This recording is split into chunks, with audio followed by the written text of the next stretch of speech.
အားလုံးမင်္ဂလာပါကမ္ဘာသတင်း channel နဲ့ပြန်လည်ကြိုဆိုလိုက်ပါတယ်1989ခုနှစ်ဒေါ်လာရင်းနောက်ပိုင်းအီရန်တမိုင်းကြောင်းကိုပြန်ကြည့်မယ်ဆိုရင်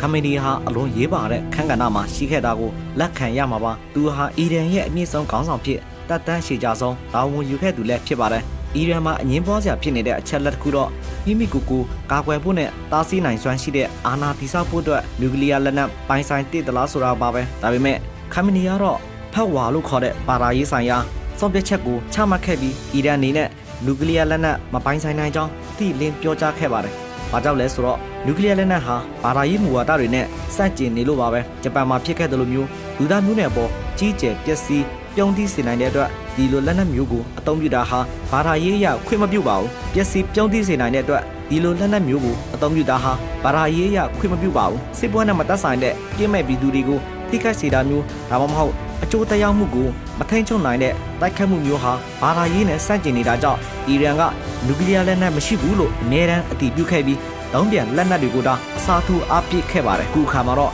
အမြင့်ဆုံးခေါင်းဆောင်လောက်ကျန်တပ်ဖြတ်ခံရပြီးခေါင်းဆောင်တစ်တက်လာတဲ့အခါမှာတော့လက်ရှိအခြေအနေနဲ့အတိုင်းဝိုင်းတွေအရအရင်ကထက်ကွဲပြားတဲ့ဆုံးဖြတ်ချက်တွေထွက်ပေါ်လာနိုင်ပါတယ်နျူကလ িয়ার လက်နက်လိုအပ်ချက်ကိုတစ်တမျိုးမြင်လာနိုင်ပြီးတော့အကြီးစားဖြစ်စီရေးထက်တိုက်ခိုက်နိုင်မဲ့ပြစ်မှတ်ဒါမှမဟုတ်ထိခိုက်ပျက်စီးမှုကိုကန့်သက်ထားနိုင်တဲ့နျူကလ িয়ার လက်နက်မျိုးကိုအနာဂတ်မှာပိုင်ဆိုင်လာနိုင်ခြေရှိပါတယ်။ဒါဟာကမ္ဘာကြီးကိုပိုပြီးအနေများတဲ့အခြေအနေပိုပြီးစိုးရိမ်ရတဲ့အခြေအနေကိုတွန်းပို့နေတာလားလို့မေးစရာရှိပါတယ်။ဟုတ်ပါတယ်။အခြေအနေကပိုပြီးအနေများလာပြီးမရေရာမှုတွေနဲ့စိန်ခေါ်မှုကြီးတွေစီဥတည်နေပါတယ်။ဒါပေမဲ့အရင်ကြီးထိတ်လန့်မနေပဲကောင်းကောင်းပြင်ဆင်ထားဖို့လိုပါတယ်။ကျွန်တော်တို့ရဲ့ပြည်တွင်းရေးခိုင်မာနေဖို့လိုအပ်တယ်လို့အပြင်ကပြောင်းလဲလာမဲ့အခြေအနေတွေကိုရင်ဆိုင်ဖို့အတွက်စိုးရပြောင်းလဲပေါ်မမှုတည်ပဲအမြဲတမ်းလုပ်နိုင်မဲ့ဝါရုံကော်မတီမျိုးကိုစနစ်တကျဖွဲ့စည်းထားရပါမယ်ဒါဟာနိုင်ငံရေးအရအကျိုးမြတ်အတွက်မဟုတ်ပဲပြောင်းလဲနေတဲ့ကမ္ဘာအခြေအနေကိုရင်ဆိုင်ဖို့မျိုးသားရေးအစီအစဉ်ဖြစ်တတ်မှတ်ဆောင်ရွက်ရမှာဖြစ်ပါတယ်ကမ္ဘာသတင်းအစီအစဉ်ကိုကြည့်ရှုအားပေးကြတဲ့အတွက်အားလုံးကိုကျေးဇူးတင်ပါတယ်ကမ္ဘာသတင်း YouTube Channel ကိုလည်း